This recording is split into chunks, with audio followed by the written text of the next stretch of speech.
In this lesson on organic weed management in the Southwest, we'll hear from farmers and advisors about what weeds to watch out for and which tools to use, and when to keep fields clean and yields high.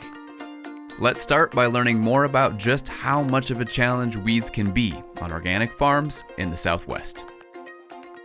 Weed control is something that we need to focus on, and it's a train wreck possibility to something that can be very manageable in organic crop production. Weeds has not been that big of an issue for me because I've taken my land, all of my land, out of CRP. So you have way less weed pressure if you're coming out of CRP that's been in grass for 30, 40 years in the CRP program and doesn't have all of those residual weeds out there. Versus like if you're transitioning a conventional farm. If you're transitioning that farm, you have all of these issues out there and all of these weeds and the seed and all of this, right? It's a lot tougher. You have way more weed pressure. The first few years that we broke this out of CRP, it was pretty clean. But, as we've been doing continual row cropping, whether it's cotton or peanuts or wheat, we're always seeing different weed species coming up.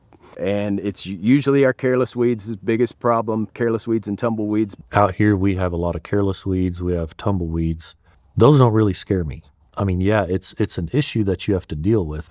But based off of my experience on my farm, I don't go and look at a field and see a bunch of careless weeds and go, whoa, this is just beyond saving. I think it's totally doable. But the grasses I'm worried about, the ones that have the tubers, the nuts like Johnson grass, nut grass, that worries me because I don't know how to get rid of them because it spreads like crazy. I mean, they're just every year, those spots where I have the nut grass, those areas are growing bigger and bigger, and I really don't know what to do about that.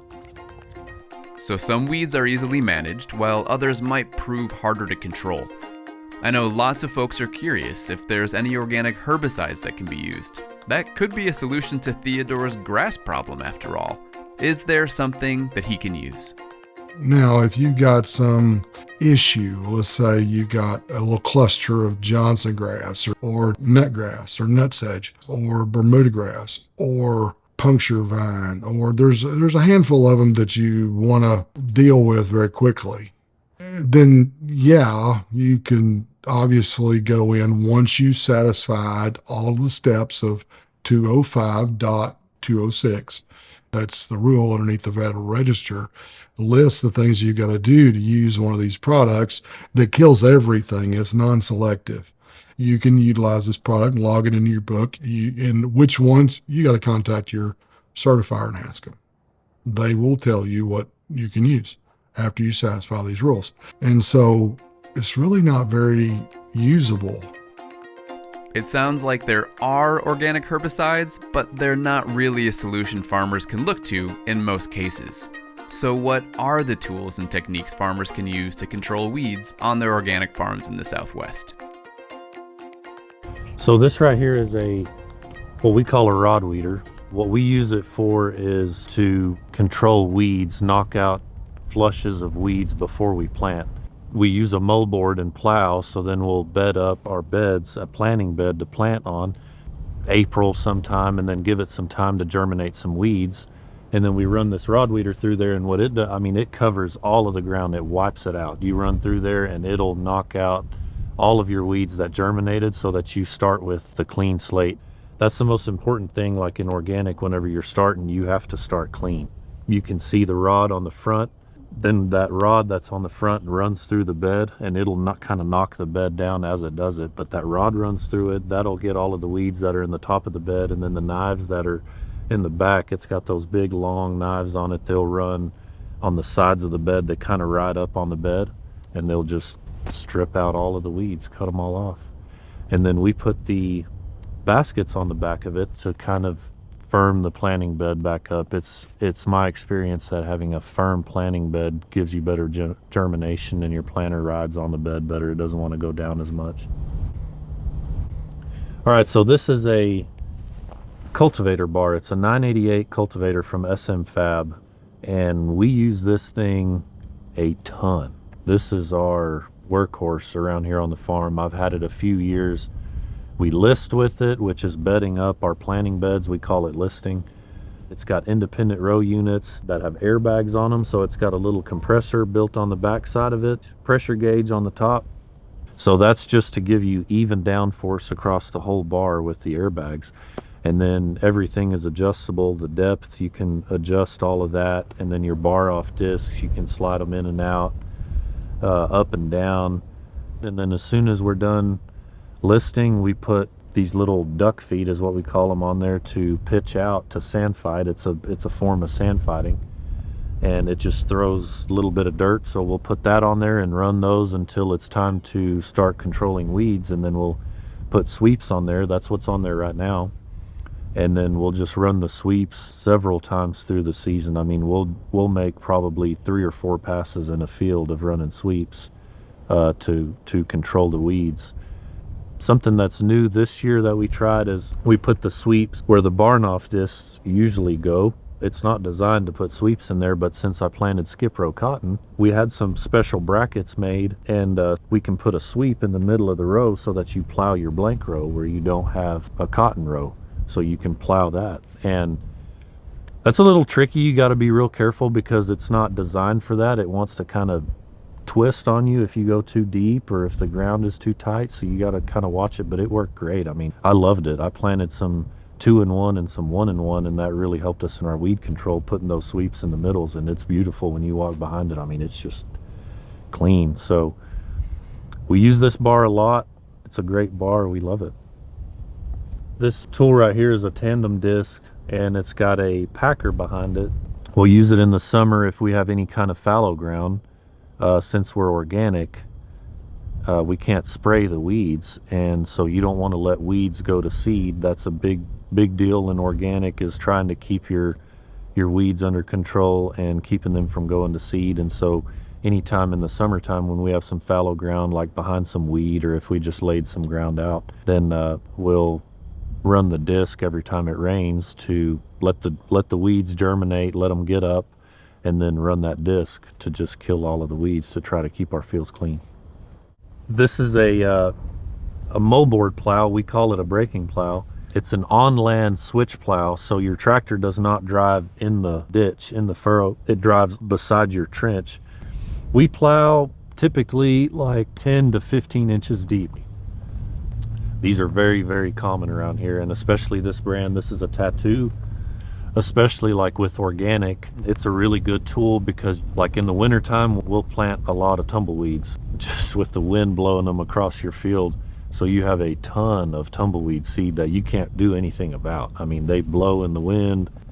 And so you take this breaking plow out there in the spring and you can just flip all of that over and put them 15 inches deep. It helps a bunch. It'll give you a clean start. So this right here is a rotary hoe, and this is just a small one. So what you would do on this is you'd plant your cotton. You can do peanuts too, and then once your cotton germinates and it's got a root going down and it starts pushing before it's up, then you would run this rotary hoe over the top of it solid. And because you water to germinate your cotton, so whenever you water, then you're germinating your weed seeds too, and you're building a little bit of a crust. So what this does is you come over the top of it and it just shatters the crust and kind of lifts pieces of crust, small little pieces, and just kind of aerates all of it and lifts that crust. And so your cotton already has a long root going down, but your weeds only have a little bitty short root, and when you flick up a little piece of crust and lift it, then it dries out and it'll dry the root out on the weeds. And so you're killing a whole bunch of weeds. And what's great about it is you're getting all of the weeds right in your plant row too, that you cannot get like with sweeps. With the cultivator, whenever you're running sweeps, you can't get all the weeds that are right in your cotton row. Well, with this one you can, and I know there's plenty of organic guys that'll run this until the cotton is fairly big. I mean, 6 to 8 inches tall. They'll just run this and it beats the cotton up and it thins it out a little bit. So what you would do is just plant a little heavier population than you typically would. To compensate for that, you're going to thin out your stand a little bit, but it's fine. Guys do it. It works great. You can run it, water it, you make a crust, even when your cotton is up, run it again. Beat it up a little bit, but it'll recover, it's fine. Every year I think, man, I've got enough equipment finally, we're going to do it right. And then something new comes out and we're like, oh, I think we need to try that one, or we need to adjust what we're doing. And so there's a lot of adjustments and a lot of new products that are coming out that we're always looking at and researching. We're using a weed zapper, and the weed zapper works great in peanuts, works okay in cotton. It needs to be a very low profile crop to really run that weed zapper, that electrical weed zapper over the top, and it'll kill the weeds. But in cotton, it just gets the cotton gets too tall, too fast, and so you've got a very small window. Thinking about equipment anyway, I think my best investment has been the weed zapper. It has gotten us out of some binds. I mean, I thought the field was clean. We planted peanuts in it, and then all of a sudden we had a 3-inch rain, which was great, but then all of a sudden the weeds came out of nowhere. And I wondered, if I hoe all of these weeds, I'm not going to have much peanut crop left because they're going to knock out most of the peanuts. And we ran that weed zapper across it and cleaned up that field and saved the crop. We've got some guys that in crops that'll tolerate it, that use flame weeding. They'll sweep the middle and shoot a flame going down, and it flames right at the soil line. You're not trying to cook the weed as it passes across. You're going 2 or 3 miles an hour, just like you would on a fairly fast cultivation. But you're basically at 800 to 900 degrees. You touch anything, it burns it. Just think about a torch going across the top of your hand. You don't feel it if you pass by it quickly, just like the plant doesn't. But you look down and all your hair's missing. Well, that's the weeds. The hair is the weeds. So they're going to die and turn brown in 24 hours. Some implement changes. We've added some finger weeders and some different tillage attachments to our cultivators that have cut our hoeing down by 70%. So your row is here. Mm-hmm. It's got wheels that go and they gently lift the soil. The mistake that a lot of people made with those is they don't run them soon enough. You need to run them when you don't see weeds, because the weeds are still embedded in all the hard crust over the plant. And when you gently lift that soil around the root of the plant, you're dislodging all of these weeds. But if you wait until the weed is 2 or 3 inches tall, it's too late. The root's already hung and you're not going to lift it out of the crust. And I couldn't do what I did this year with my given available labor without that attachment. That weeds are one of the biggest challenges in organic systems. And wherever you go, there's going to be some kind of pernicious weed problem. So how do you deal with that? Well, the first thing is have a really good crop rotation and cover cropping program. And the planting of dense stands of multi-species cover crops is the best way to smother out and outcompete whatever endemic weeds are there that you want to get rid of as much as possible. You have to have diversity in your fields. If you don't have diversity in your fields, Mother Nature is going to create diversity, and that's going to be the weeds. That's going to be the bugs. Mother Nature is going to try to get diversity there. So if you can give it diversity and find diversity that you can live with.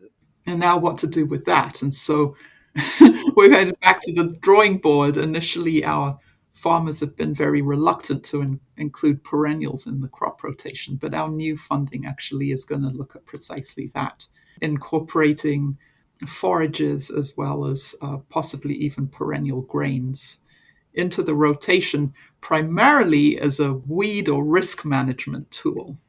They're probably not productive enough to completely substitute for annual wheat. But in those situations where you run into these weed problems, maybe they can be a valuable tool. So, the Southwest is a big place with a huge diversity of field crops, from cotton to peanuts to wheat to rice. Lots of field crops will have similarities as far as the tools and techniques used for weed control, but I'm guessing that rice is a little different.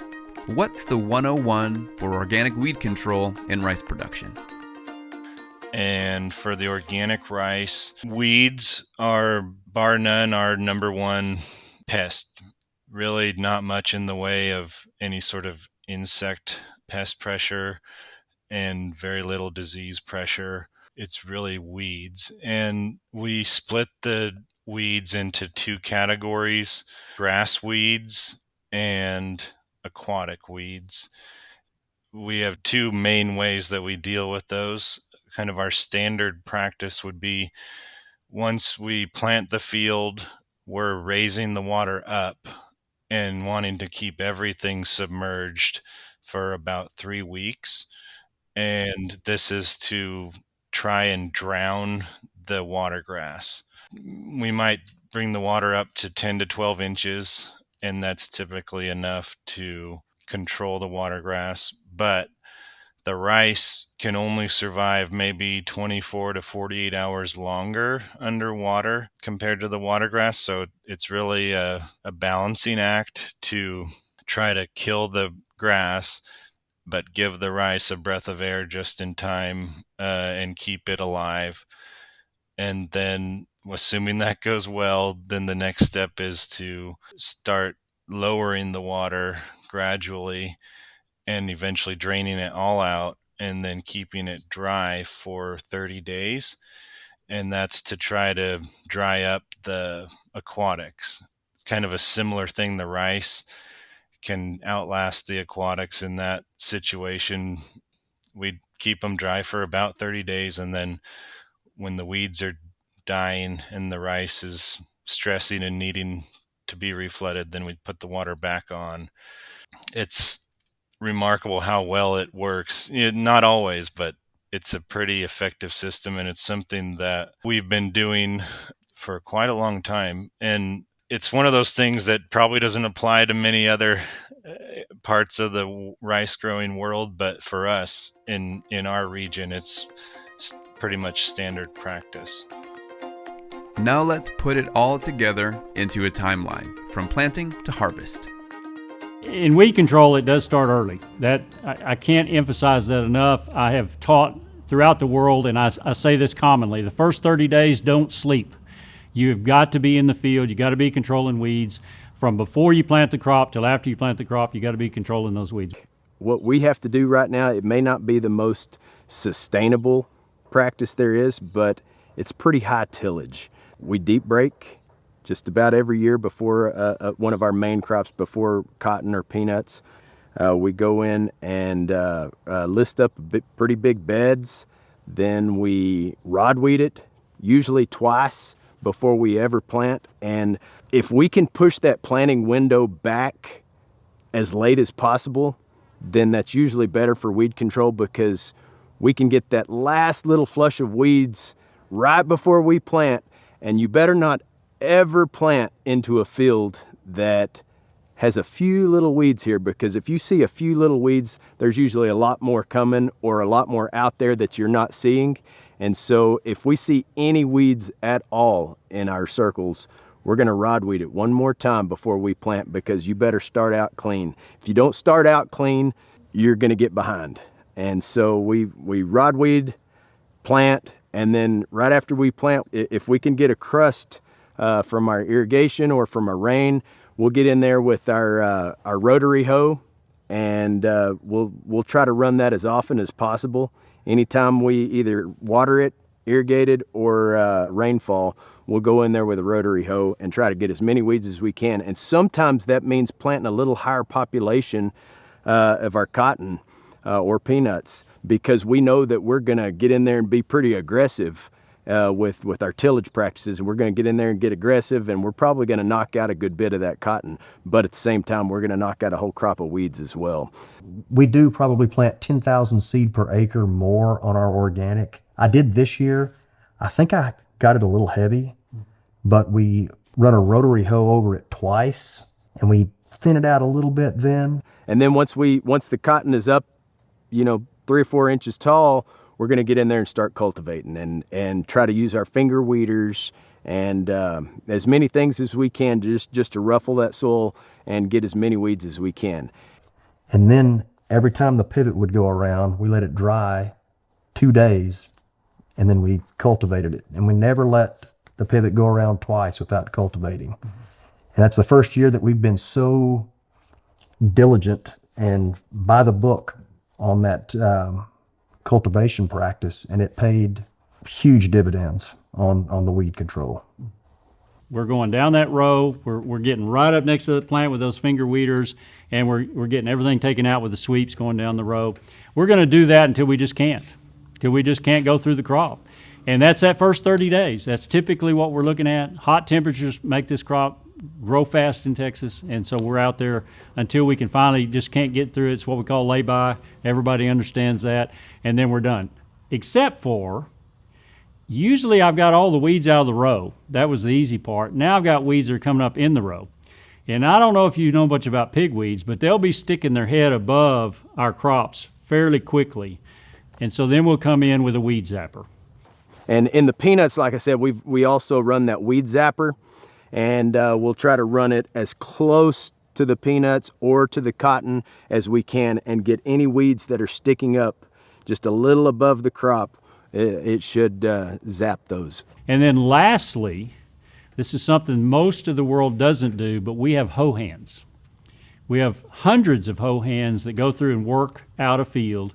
They'll make at least one pass, if not two passes. This year, some of them made 3 passes going through the field, pulling out the weeds. Most of the time, they're not with a hoe. They're actually shovel hands. They've got a shovel to dig a big pigweed out of the row, but it's a hoe or a shovel, and they're going through the row. I mean, it doesn't really make sense in a conventional crop, but the prices are higher on organic crops to where it makes sense to send hoeing crews out there. And it's like here in our area, it's common practice. You have to have a hoeing crew. If you don't have a hoeing crew, then you're just going to be covered up in weeds, because it's like the crops that we grow, cotton and peanuts. Peanuts are a low canopy. They're not going to shade out. I mean, cotton won't shade out until middle of August. But once you get into July and that cotton starts to get a little bit bigger, you really have no other option. You have to go out there and hoe it to get those weeds. They're going to miss a lot of little bitty ones that they don't see, but that's just our first trip across it. If we wait until everything is big enough to see, we're going to get behind. And so you have to always stay ahead in anything that we do. You're going to have to stay ahead of the game to have proper weed control. Here is what evil is.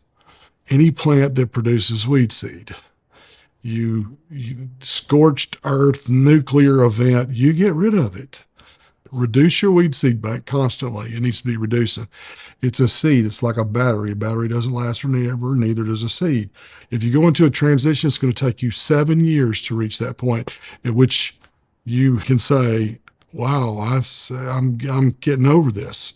Somewhere about 5, you'll think, I think I can see a positive impact, but not before that. It's hard. 3 years don't do it. It's 5 summer seasons. You'll see a difference on the 5th year if you're doing a good job the 4 years before. If you're not, you'll never see the difference. If a farmer is thinking about transitioning some ground, what should they be considering as far as weed control is concerned? Go out there and really evaluate your weed situation.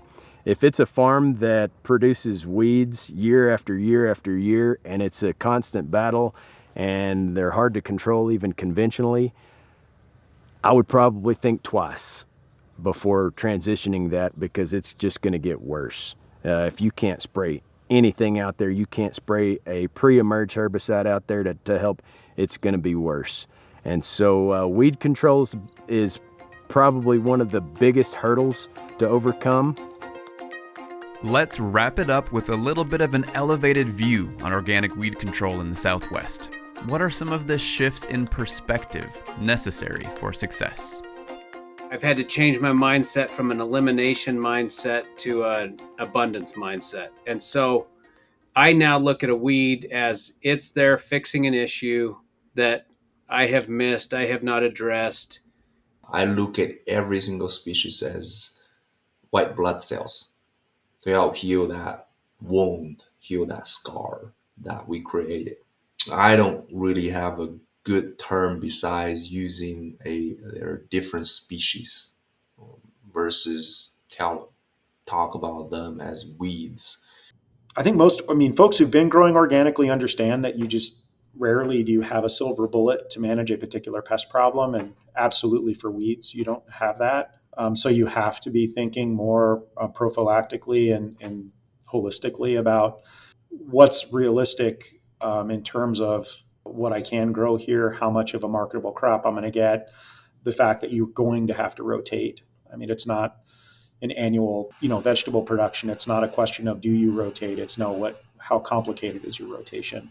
So one of the things that I've learned switching from conventional mindset back to an organic mindset or a more sustainable mindset is I've been taught my entire life that anything out there other than my crop, other than my cotton, is a weed.